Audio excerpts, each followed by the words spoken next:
Shalom et bienvenue sur 7 minutes pour revenir à l'évangile. Ce soir, nous traitons du dépouillement de Christ. Selon Philippiens 2, versets 5 à 7, où la Bible parle de Jésus-Christ existant en forme de Dieu, s'est dépouillé lui-même en prenant une forme de serviteur pour paraître comme un homme sur la terre. Alors, qu'est-ce que cela voudrait dire? S'inspirant du verbe grec kéno, traduit par s'est dépouillé lui-même, les théologiens ont forgé un concept de kénose ou dépouillement, c'est-à-dire le fait de se vider. Le Christ existant en forme de Dieu, dans Philippiens 2, verset 6, fait référence à la divinité de Christ, c'est-à-dire qu'il existait en tant que Dieu lui-même. Cela souligne son essence, sa nature permanente de sa divinité. Alors voici la question, de quoi le Christ pré-incarné s'est-il vidé lui-même lors de son incarnation? Pour certains théologiens kénotiques, ayant mal compris le sens du dépouillement de Christ, enseignent que Christ s'est vidé lui-même de certains aspects de sa divinité pendant son incarnation. C'est une grosse hérésie de dire que Dieu s'est vidé de certains aspects de sa divinité ou que Dieu ait cessé d'être Dieu pour venir donc sur la terre. C'est aussi donc nier le caractère immuable de Dieu. Malachie chapitre 3 verset 6 dit que je suis l'Éternel et je ne change pas. Oui, Jésus défendait sa divinité que les Juifs ne comprenaient pas. Ils ont dit, mais écoute, toi tu es un homme et tu te prends pour Dieu. Voilà pourquoi nous voulons te lapider. Il était sur la terre, mais il était omnipotent. Jean 17 verset 3, il avait autorité sur toute chair. Il était aussi omniscient, Jean 21 verset 17, car il connaissait toutes choses. Et certains disciples d'ailleurs le reconnaissaient comme étant Dieu lui-même sur la terre. Thomas lui répondit, mon Seigneur et mon Dieu, Jean 20 verset 28. Lors de sa transfiguration, il a juste ôté le voile de son humanité et a permis à ses disciples de voir l'expression de la gloire de sa divinité dans Matthieu chapitre 17 verset 2. Ici, le verbe traduit par dépouiller ou vider est utilisé dans un sens métaphorique. Ça ne veut pas dire évacuer, mais ça veut dire plutôt annuler, c'est-à-dire rendre sans effet. Dans la version King James, Philippiens 2 s'est traduit par qu'il s'est privé de toute réputation. Autrement, Jésus a renoncé volontairement d'utiliser certains attributs de sa divinité quand il était sur la terre. Philippiens 2,7 nous dit qu'il s'est dépouillé en faisant quoi? En prenant une forme de serviteur. Autrement, Jésus s'est dépouillé, non pas en soustrayant quelque chose de sa divinité, mais en ajoutant à sa divinité une nature humaine. Le Christ s'est donc dépouillé ou vidé par addition, non pas par soustraction.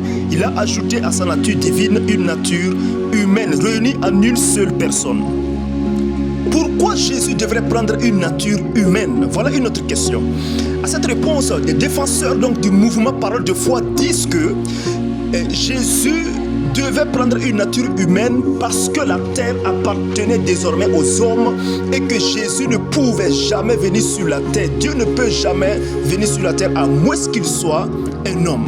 Miles Monroe, un des défenseurs de cette fausse doctrine, enseigne que la seule créature à laquelle Dieu a donné légalement autorité sur terre est un esprit dans un corps de poussière.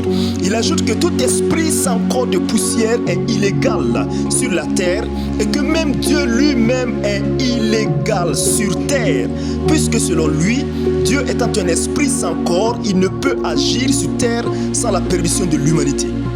Cette fausse doctrine est anti-biblique et aussi enseignée dans la francophonie. Certaines personnes enseignent qu'aucun esprit, même Papa bon Dieu, n'a aucune autorité sur terre. Et que pour que Jésus-Christ vienne sur la terre, il a fallu que le ciel le dépouille de sa divinité.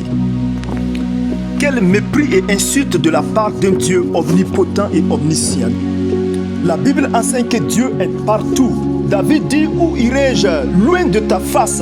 Et il dit que Dieu est partout dans les cieux, il est là, sur la terre, dans les abîmes.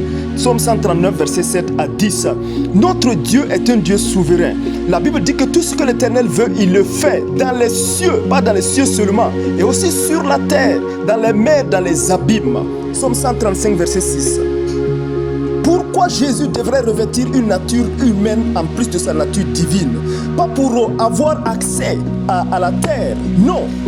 Tout simplement parce qu'il fallait un homme parfait pour mourir pour des hommes pécheurs. Et ça, c'est Dieu seul qui pouvait faire cette œuvre-là. C'est pourquoi le livre de Hébreux dit qu'il a dû être rendu semblable en toutes choses à ses frères, afin qu'il fût souverain sacrificateur miséricordieux et fidèle dans le service de Dieu. Pour faire quoi? L'expiation des péchés du peuple. Hébreux chapitre 2, verset 17. Le Seigneur Jésus-Christ ne s'est jamais vidé ou dépouillé de sa divinité. Il a simplement volontairement refusé d'utiliser certains attributs de sa divinité lorsqu'il était sur la terre.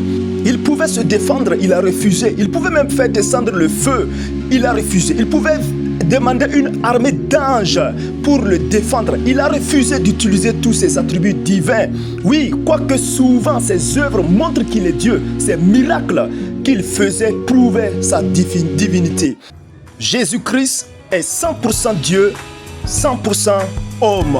Il est le même hier, aujourd'hui et éternellement. Shalom, demeurez bénis et restez connectés pour plus d'enseignements centrés sur la Bible. Shalom.